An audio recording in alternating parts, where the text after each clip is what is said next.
इस कहानी को एक केयर टेकर को दिखाते हुए शुरू किया जाता है। देखते हैं कि यहाँ पर यह केयर टेकर बच्चों को पढ़ाने में लगी ही हुई थी कि तभी घर का मालिक उसे अपने पास बहुत ही अजीब तरीकों से बुलाते हैं। पता चला कि इस केयर टेकर ने इस फैमिली के साथ एक बहुत ही बड़ा झूठ बोला हुआ था। उसका असली नाम जेनिफर था और उसने यहाँ पर कुछ और ही बताकर काम कर रही थी। ये आदमी पूछने लग गया कि सही लफ्जों में जवाब दो कि यहाँ आने का तुम्हारा मकसद क्या है, यहाँ किस इरादे से आई हुई हो, नहीं तो मैं इस वक्त पुलिस में तुम्हारी कंप्लेन कर दूंगा। पुलिस का नाम सुनते ही जेनिफर की गला सूखने लग जाती है। काफी डरने लग गई थी, जो अचानक से टेबल पर पड़ा हुआ फूलदान को उठाकर उसके सर पर जोर से मारते हुए उसके हाथ से अपना पासपोर्ट को छीनकर यहाँ से भाग निकलती है। यहाँ से सीन कट हुआ और हमें एक नए किरदार कोर्ट और उसके डैड दोनों को साथ में दिखाया जाता है। वो दोनों ट्रिप पर आए हुए हैं, लेकिन उसके बावजूद भी कोर्ट के डैड उसके साथ नहीं हैं, बल्कि कॉन्टिन्यूअसली वो अपने फोन पर बिजी दिख रहे हैं। यही चीज कोर्ट को बहुत ही ज्यादा परेशान करके रख देती है। इसके बाद यहाँ से दोबारा से सीन बदलता है और हमें एक नए कैरेक्टर कूपर नाम के डॉक्टर को दिखाया जाता है। वो इस टाइम आर्ट गैलरी में बहुत ही ध्यान से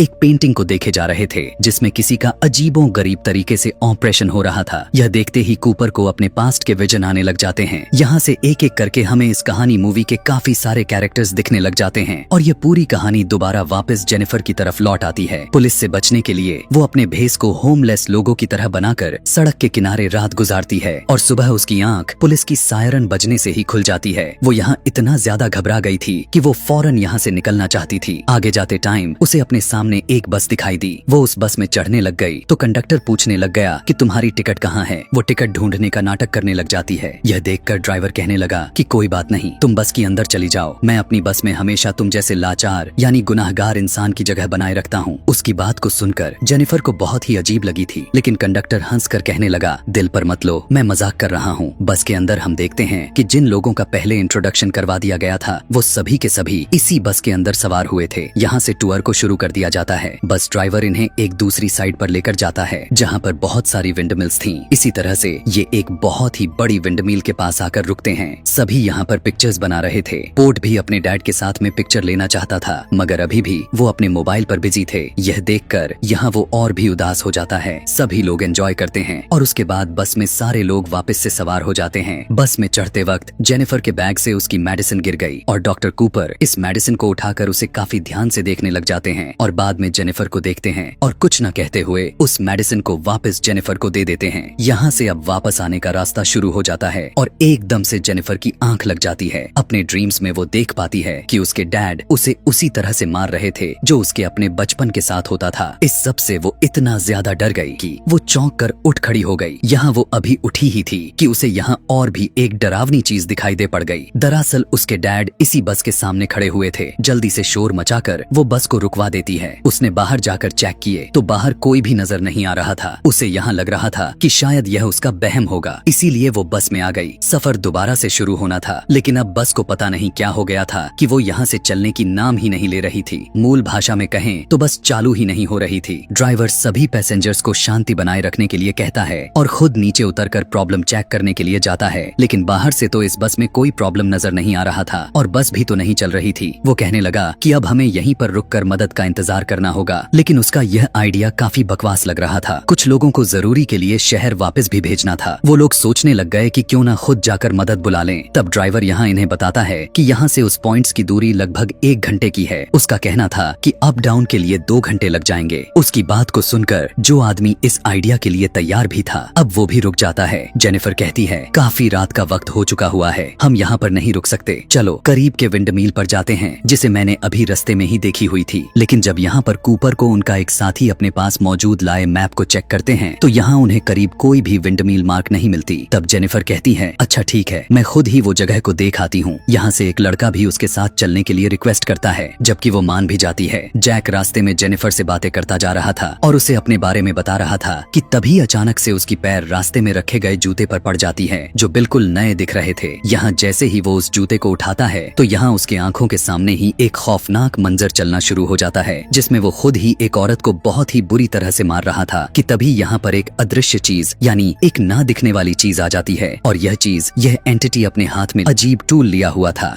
यह अजीब सा ना दिखने वाली चीज जेनिफर के साथ आए हुए लड़के की दोनों टांगे काटकर अलग कर देती हैं और वो एंटिटी पलक झपकते ही जैक का सर ही कुचलकर कीमा बना देती है। यह सब देखने के बाद जेनिफर इतना ज्यादा मात्रा में डर चुकी थी कि वो वापस बस की तरफ भागने लगती है। सभी लोगों के पास पहुंचते ही उसने सबको सब कुछ बताने लग गई जो उसने अपने आंखों के सामने देखा हुआ था। लेकिन यहाँ बस के अंदर कोई भी लोग उसकी बातों पर यकीन नहीं कर रहे थे। यहाँ डॉक्टर कूपर ये कहने लग जाते हैं कि जेनिफर जरूर कोई हेल्यूसिनेशंस देखे होंगे, क्योंकि मैंने कुछ देर पहले उसकी मेडिसिन को देखी है। वो हेल्यूसिनेशंस की मेडिसिन लेती रहती है। सभी लोग जेनिफर को चुप करवा देते हैं और जेनिफर भी बस में बैठ जाती है। लेकिन अगले ही पल वो एंटिटी बस के बाहर दिखाई दे पड़ता है और वो चिल्लाकर सभी को उससे बचने के लिए कहने लग जाती है। इस बार भी कोई भी जेनिफर की बातों पर यकीन नहीं करता। अभी बस के अंदर इसी मुद्दे पर बात चल ही रही थी कि अचानक से एक परिंदा बस के विंडो से टकरा जाता है। तभी यह देखने के बाद सभी खौफ में आ जाते हैं। बस यहाँ पर ऊंची जगह से नीचे पानी की तरफ सरकने लग जाती है। सभी बहुत ही ज्यादा घबरा गए थे। इससे पहले बस पूरी तरह से पानी में गिरकर डूब जाता। अपनी जान बचाने के लिए सभी किसी तरह बस से निकलने में कामयाब हो जाते हैं और इस सारे खतरनाक सीन के अंदर कोर्ट को चोट लग जाती है। यह देखकर कोर्ट के डैड बहुत ही ज्यादा घबरा जाते हैं, क्योंकि कोर्ट को एक ऐसी बीमारी थी जिसकी वजह से उसकी चोट जहाँ पर लगती थी वहाँ से ब्लड का सर्कुलेशन रुकने का नाम नहीं लेता था और एक चोट उसके लिए जानलेवा भी साबित हो सकता था। इस टाइम सभी के सभी वहाँ पर पास में ही विंडमिल पर ही वापस जाने का डिसाइड करते हैं, जहाँ पर जेनिफर पहले इन्हें जाने को कह तो रही थी मगर ये लोग नहीं मान रहे थे। लेकिन अब जेनिफर उन्हें वार्न करते हुए कहने लग गई कि प्लीज वहाँ पर मत जाना, वहाँ पर किलर है। लेकिन इस बार भी हमेशा की तरह सभी लोग जेनिफर की बातों को नजरअंदाज कर देते हैं। सभी बिना पीछे देखे एक कतार में पैदल ही चल रहे थे कि तभी ताकाशी नाम के एक लड़के को यहाँ जंगल में अपना डॉग नजर आ जाता है। आखिर उसका डॉग कैसे यहाँ पर हो सकता था जबकि वो उसे यहाँ लाया ही नहीं था। यह सोचे समझे बगैर वो उस डॉग यानी उसे अपना डॉग मानकर उसका पीछा करने लग जाता है। आगे जाने के बाद अचानक से उसकी आसपास की दुनिया ही पूरी तरह से चेंज हो जाती है। यह जगह उसके लिए कुछ जानी पहचानी सी लग रही थी और यहाँ पर एक चेयर भी थी जो उसकी ग्रैंड माँ की थी। वो फौरन से उस चेयर के पास जाता है तो देखता है कि वहाँ पर उसकी ग्रैंड माँ थी। वो अपने ग्रैंड माँ को देखकर रोते हुए माफी मांगने लगा कि मैं आपको आखिरी वक्त में छोड़ गया था, जबकि मुझे ऐसा नहीं करना चाहिए था और मुझे अपनी गलती का बहुत ही ज्यादा गिल्ट हो रहा है। अभी वो इस दौरान रोते हुए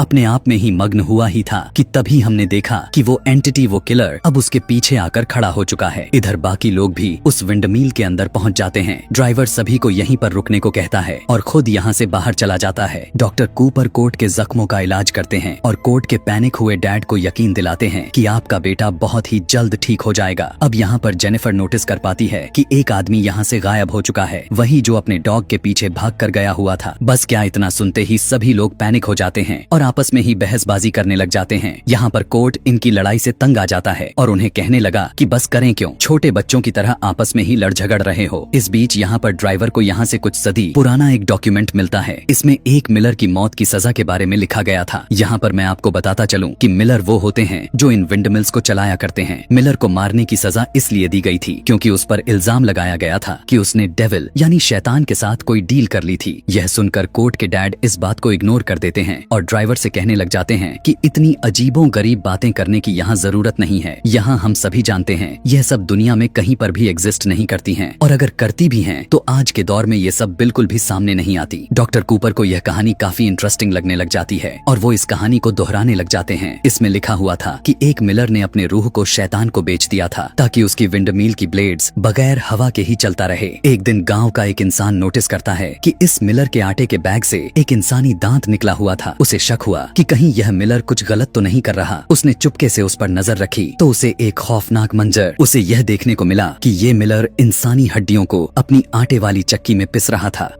जब यह सारी बात उस आदमी ने अपने गांव वालों को बताई तो गांव के सारे लोगों ने मिलकर उसके विंडमिल के ऊपर हमला कर दिया और उसके मिल को भी जला दिया। उस टाइम वो मिलर अपने मिल के अंदर ही मौजूद था जो इस मिल के साथ ही जलकर मारा गया। कहानी को पढ़ने के बाद यह नोटिस करते हैं कि जिस मिल में इस टाइम यह लोग खड़े हुए हैं यह मिल तो उन्हें जली हुई कहीं से भी दिखाई नहीं दे रही थी, जिससे उन्हें लग रहा था कि जरूर वो कोई दूसरी विंडमिल होगी। इनकी बहस दोबारा से शुरू हो जाती है और कोर्ट के डैड इस बार काफी गुस्से में आ जाते हैं और उनकी इन सारी मुसीबतों बातों का जिम्मेदार जेनिफर को ही ठहराने लग जाते हैं। गुस्से में आकर जेनिफर भी इस मिल से बाहर निकल जाती है और इस टाइम डॉक्टर कूपर उसका सहारा बनने के लिए, उसे तसल्ली देने के लिए उसके पीछे जाते हैं। और जब डॉक्टर कूपर उसे रिलैक्स करने की कोशिश करते हैं तो उल्टा वो डॉक्टर कूपर के ऊपर ही इल्जाम लगाने लगती है कि आपने ही सभी को बताया कि मैं पागल हूँ और इस तरह से सबको मेरे खिलाफ कर दिया है। कूपर नरमी से पेश आते हुए पूछने लग गए कि क्या सच में तुम्हें हेल्यूसिनेशंस नहीं होते? उसने कहा हाँ होते हैं, लेकिन उसके बावजूद वो किलर असली था। वो यहाँ भी कहती है कि मुझे लगता है कि वो किलर कोई और ही नहीं बल्कि मेरे डैड ही हैं, जो काफी अरसा पहले मर चुके थे। इन्हीं बातों के दौरान अचानक कूपर को जंगल की तरफ कुछ अजीब सी आवाज सुनाई दे पड़ती है और वो वहाँ इन्वेस्टिगेशन करने के लिए भी चला जाता है कि तभी जंगल के बीचों बीच उसे एक औरत बेड पर लेटी हुई नजर आती है, जो जागते ही डॉक्टर कूपर पर अपनी मौत का इल्जाम लगाने लग जाती है। डॉक्टर कूपर जोर देते हुए कहने लग जाते हैं कि वो तो बस एक एक्सीडेंट था और अपनी सफाई देते हुए कहते हैं हाँ मैं मानता हूँ कि सर्जरी करते वक्त मैं ड्रंक था, लेकिन उसके बावजूद भी मैं अपना काम ठीक कर रहा था। अभी उसका इतना ही कहना था कि तभी यहाँ पर वो किलर आ जाता है और डॉक्टर कूपर को बहुत ही बुरी तरह से मार देता है। इस बार दोबारा इस किलर को और डॉक्टर कूपर की मौत को देखकर जेनिफर बहुत ही ज्यादा डर चुकी थी। ठीक उसी टाइम वही लड़का आकर उसे चिल्लाने से रोक देता है, जो अपनी ग्रैंड माँ से माफी मांग रहा था, और दोनों दोबारा विंडमील की तरफ भागने लग जाते हैं। यहाँ पर हमें पता चलता है कि किलर ने ताकाशी को नहीं मारा हुआ था। यहाँ दोनों जब दोबारा से अंदर आए तो जेनिफर ने दोबारा उन्हें वह सब बताया कि पहले की तरह किलर ने डॉक्टर कूपर को भी मौत के घाट उतार दिया। यह सुनने के बाद तो सभी के अंदर डर का माहौल बन जाता है। इन्हें तो अब लगने लग गया था कि यह सब पागल जेनिफर ही कर रही है और बाद में इल्जाम किसी किलर पर ही लगा रही है, क्योंकि हर बार किलर को सिर्फ जेनिफर ही देखती थी। आखिर इन्हें क्यों नहीं दिखाई देता था? और जब भी किलिंग होती थी तो जेनिफर ही उस आदमी के साथ क्यों अकेली होती थी? यही बात अब इन सभी के अंदर घोल कर रख देता है। इन लोगों को अब बहुत ही ज्यादा उससे डर लगने लग गया था, इसीलिए वे सभी जेनिफर को बांध देते हैं। इस टाइम पर वो लड़का इन सभी को बताने की कोशिश करता है कि जेनिफर सच कह रही है, यहाँ पर एक किलर है और किलर सबको मारने से पहले उनका किया हुआ गुनाह उनके ठीक आंखों के सामने लेकर आता है, और जब वो अपना गुनाह जो कबूल करने पर मजबूर हो जाते हैं तभी वो उन लोगों को बहुत ही बेरहमी से मारता है। मैं भी इस सारे कारनामे से गुजर चुका हूँ, लेकिन मैं इसलिए बच गया क्योंकि मुझे अपने गुनाह पर पछतावा था। इस बार ड्राइवर कहने लगा कि जब इस मील का असली ओनर यानी मिलर मरा हुआ था तो शैतान ने उसे हेल का गेट कीपर बना दिया था और यह पूरा का पूरा मील इस तरह से हेल का दरवाजा बन गया। उसकी बातों पर किसी को भी यकीन नहीं हो रहा था और इसी दौरान हम देखते हैं कि वो किलर इसी विंड मील के पास आ चुका था। वो अपने सभी शिकार किए हुए इंसानों की लाशों को यहाँ पर लाकर लटका देता है और यह मील खुद अपने आप ही चलने लग जाती है। यहाँ विंड मील के अंदर जेनिफर भी अपने पास्ट के बारे में विजन देखने लग जाती है। पास्ट में उसे दिखाया जाता है कि वो अपने छोटे भाई को होम वैन से उठाकर बाहर लेकर आई और उसके बाद उसने उस होम वैन में आग लगाकर जला दिया, जिसके अंदर उसके जालिम डैड सो रहे थे, जो हर टाइम उन दोनों पर बहुत ही ज्यादा जुल्म करते थे, उन्हें मारते, उन्हें टॉर्चर करते थे। आग जलाने के बाद जेनिफर को लगा कि सब कुछ ठीक हो गया है, लेकिन तब तक बहुत देर हो चुकी थी, क्योंकि उसे एहसास हुआ कि उसने अपने डैड के साथ साथ अपने भाई को भी मार दिया है, क्योंकि बाहर ठंड होने की वजह से उसका भाई दोबारा उस होम वैन के अंदर जाकर लेट गया था और इस तरह से उसने एक बेकसूर मासूम इंसान का भी मर्डर कर दिया था। इधर दूसरी तरफ बचे हुए ग्रुप को दिखाया गया। कोर्ट के डैड सभी से पूछने लग गए कि अब हमें क्या करना चाहिए। तब ड्राइवर कहने लगा हमें उस मिल के अंदर वापस जाना चाहिए। कोर्ट के डैड को अभी भी जेनिफर से डर लग रहा था, इसीलिए वो सभी को पहले ही वार्न कर देता है कि जेनिफर से दूर रहना। कोर्ट के डैड फैसला करते हैं कि वो ड्राइवर के साथ बाहर किसी की मदद बुलाकर लाएंगे। इस दौरान वो सभी को यह भी वार्न करते हुए जाते हैं कि जेनिफर से दूर रहना, मुझे जहाँ तक लगता है कि वही किलर है।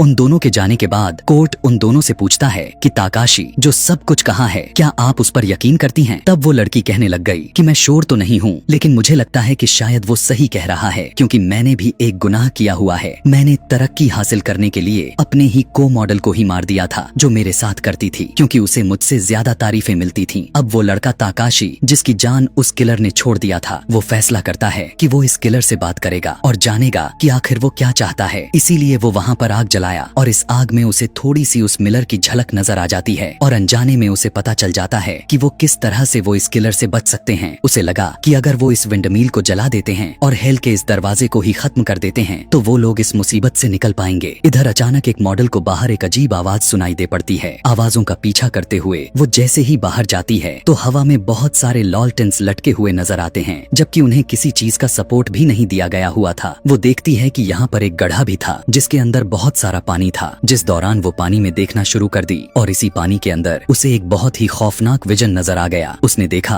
कि वो खुद ही अपने खूबसूरत चेहरे को एक चाकू की मदद से काट रही होती है। यह देखते ही वो बौखला गई कि तभी पलक झपकते ही उस पानी से हाथ अचानक से निकलकर उसके गर्दन को पकड़ते हुए पानी में खींच लेता है और फिर उसे डूबा डूबा कर मार दिया। इधर दिखाया गया कि ड्राइवर और कोर्ट के डैड एक दूसरी मील के अंदर इन्वेस्टिगेशन करने के लिए जाते हैं कि यहाँ पर आखिर चल क्या रहा है। यहाँ आते ही कोर्ट के डैड बहुत सारी लाशें अपनी आंखों के सामने देख पा रहे थे और फौरन से उस मील से बाहर निकल जाते हैं ताकि वो दूसरों को अलर्ट कर सकें। यहाँ इस वाले विंड मील में वापस आकर वो सबसे पहले अपने बेटे को जिंदा देखकर बहुत ही ज्यादा खुश होता है और फिर जेनिफर को आजाद करके उसे माफी मांगता है क्योंकि वो बेवजह उस पर शक कर रहा था। वो बताता है कि किलर सच में यहाँ पर है जो लोगों को मार रहा है और मार मार कर उसने सब लोगों की बॉडी मील के अंदर लटका रहा है, लेकिन मैं यह नहीं मानता कि वो कोई दूसरा एंटिटी है। मुझे लगता है कि शायद वो कोई इंसान ही है जो एक साइकोपैथ बन चुका है। यहाँ ताकाशी उससे कहता है कि नहीं, वो एक दूसरी एंटिटी ही है जिसका अश्क को मैंने आग में भी देखा है और मैंने उसे खत्म करने का रास्ता भी ढूंढ लिया है। वो बताता है कि वो मील जो हेलगेट बना हुआ है हम उसी को जलाकर राख कर देंगे और इन सारी चीजों से बाहर निकल आएंगे। इन सारी बातों के दौरान कोर्ट नोटिस कर रहा था कि उसकी डैड बहुत ही ज्यादा बेचैन हो चुके थे। वो उनसे पूछने लगा कि आपको क्या हुआ है, क्या आपने भी कोई गुनाह तो नहीं किया, आप क्यों हर वक्त अजीब अजीब तरह के हरकतें करते रहते हैं। अपने बेटे के मुंह से यह बातें सुनकर वो खुद भी डर जाते हैं। कोर्ट उनसे कहता है आप मुझे मेरा पासपोर्ट क्यों नहीं देते और मुझे मेरे मॉम से कांटेक्ट क्यों नहीं करने देते, मुझे उनके पास क्यों नहीं लेकर जाते। अब कोर्ट के डैड और भी ज्यादा घबराने लग चुके थे और अब उनसे बर्दाश्त ही नहीं हो रहा था। यहाँ पर वो अपना राज भी सबके सामने ला देते हैं। वो अपना गुनाह कन्फेस कर देते हैं कि उन्होंने अपनी ही वाइफ को मार दिया था। यह सुनने के बाद सारे के सारे एकदम से चौंक जाते हैं। कोर्ट को तो विश्वास ही नहीं हो रहा था कि उसकी डैड एक किलर हो सकते हैं। वो बताता है कि तुम्हारी मॉम ने मेरी जिंदगी बहुत ही मुश्किल बना दी थी, मैंने उसे डाइवोर्स भी दे दी थी, लेकिन फिर भी वो मुझे तुम्हारी कस्टडी के लिए तंग करने लग गई थी और तब मेरे पास कोई रास्ता नहीं बचा हुआ था सिवाय उसे मारने की। सारी सच्चाई सुनने के बाद कोर्ट रोते हुए इस जगह से भाग जाता है। जेनिफर फौरन से उसके पीछे भागती है और आखिरकार उसे पेड़ के नीचे बैठा हुआ देख लेती है। कोर्ट के डैड भी उसे ढूंढने के लिए बाहर निकले हुए थे। उन्हें तो बहुत वक्त तक अपना बेटा नहीं मिलता और फिर जमीन पर पड़ा हुआ उसके बेटे का बैग मिल जाता है, जिसे निकाल कर वो देखने लग गया कि उस बैग में उसके अपने और उसकी मॉम की तस्वीर पड़ी हुई थी। तस्वीर में साफ नजर आ रहा था कि उसका बेटा अपनी मॉम से बहुत ही ज्यादा अटैच था। अभी वो अपने ख्यालों में खोया ही हुआ था कि तभी अचानक से यहाँ पर मिलर आ जाता है। मिलर अचानक उसकी गर्दन में एक रस्सी को उसकी गले का फंदा बनाकर उसकी दम घोंटते हुए उसे मार देता है। मिलर का करतूत यहीं तक नहीं रुकता, बल्कि वो उसकी गर्दन को इतना जोर से कसता है कि उसका सर ही उसके धड़ से अलग कर देता है। इधर दिखाया गया कि बाकी के सभी लोग जल्दी से फ्यूल ढूंढने की कोशिश कर रहे थे ताकि उस विंडमील को पूरी तरह से जलाया जा सके, लेकिन जब यहाँ पर इन्हें फ्यूल नहीं मिलता तब ताकाशी एक पाइप और एक कैन को उठाकर बस के अंदर से पेट्रोल निकालने का फैसला करता है। इससे पहले कि वो यहाँ से चला जाता, पीछे से ड्राइवर आता है और अचानक से उसकी कमर में एक चाकू से स्टैब करते हुए उसे जान से मार देता है। अब इस कहानी का पूरा पासा यहीं से चेंज हो जाता है और यहाँ पर इस ड्राइवर का एक बहुत ही भयानक राज खुलकर सामने आता है कि वो असल में मिलर का असिस्टेंट था, यानी एक साथी था। वही तो था जो शहर से गुनाहगारों को ढूंढ कर लाता था और फिर उन्हें यहाँ अपने बस के साथ ही फंसा देता था ताकि वो यहाँ से भाग ना पाए और मिलर उन्हें चुन चुन कर मार दे। अब ड्राइवर घबराने की एक्टिंग करते हुए बाकी लोगों के पास पहुँच आया और झूठ बोलने लग गया